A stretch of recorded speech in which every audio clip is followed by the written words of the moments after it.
Improved safety leads to a big opportunity as the nuclear power plant just north of Omaha moves out from under the thumb of the federal government. It's a goal that took a few years to reach. Good evening, I'm Craig DeGrelli. And I'm Jennifer Griswold. Workers at the Fort Calhoun nuclear plant overcame flooding, fire, and manpower changes. KMTV Action 3 News reporter Josh Egbert looks at how it went from being considered one of the country's worst to one of the safest.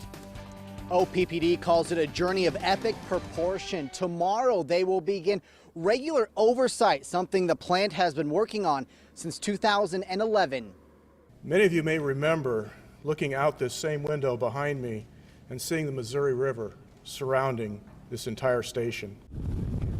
You can call it rising from the waters. The floods of 2011 were just the beginning of the problems that would plague the Fort Calhoun nuclear power plant. After safety violations were discovered, a special oversight committee was brought in to help correct the problems, and they have.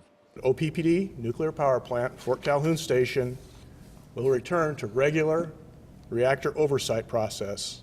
The U.S. Nuclear Regulatory Commission, who has been providing oversight for the plant, made the announcement on Tuesday. They said the plant has made significant strides in their operations and performances. We will join 77 of our peers in the commercial nuclear power industry as a top category plant. So what's changed? Gary Gates, who is retiring from OPPD in May, says three key factors made it all possible: people, process, and oversight. The people are continually trained. There's been about a third of the people that were here prior to the flood have changed over. OPPD board chairwoman Ann McGuire says a team has been put into place to look at what the plant is doing to stay safe. We're more in touch with day-to-day things and what's going on, what things might be happening that we get, and it's an independent oversight.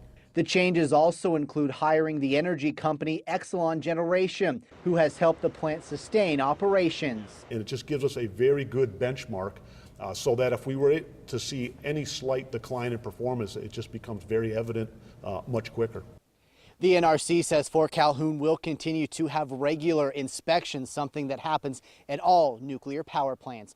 Reporting from Fort Calhoun, Josh Egbert, KMTV Action 3 News. The next big step for the Fort Calhoun nuclear plant will be going offline. That will allow crews to refuel the nuclear reactor.